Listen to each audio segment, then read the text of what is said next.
For me, any being who can feel anything, can have any experiences, or as we might say, any sentient being, has interests, has an interest in not feeling pain, for example. And therefore that interest ought to get considered and be given equal weight with the similar interests of other beings. So that's the most fundamental moral line to draw between beings who have interests and those who don't. But I also think it's possible to draw other lines within that sphere and to say, for example, that it's worse to kill a being who has self-awareness and is able to think about its own future than to kill a being which has no such awareness.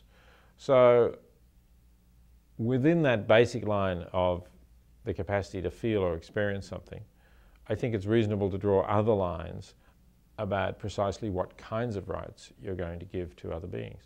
And that's where the great apes do come off significantly better, at least on the basis of the evidence we have now, than simpler other animals than fish or birds or mice or something like that. Well, if I could choose exactly which beings we ought to give moral status to and which beings we ought to say can no longer be considered property, I would certainly choose all vertebrate animals because I think they can all feel pain, and that includes, of course, birds and fish.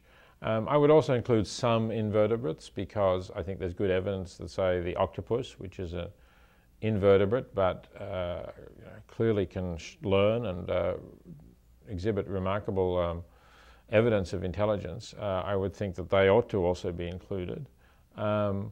Perhaps you could get into more debates about others, about crustacea, certainly about mollusks and things like that. So I'm not necessarily, mollusks, simpler mollusks, not the octopus, but clams and oysters and things like that.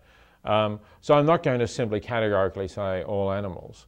I would say basically all vertebrates, and then let's look at the evidence for different kinds of beings.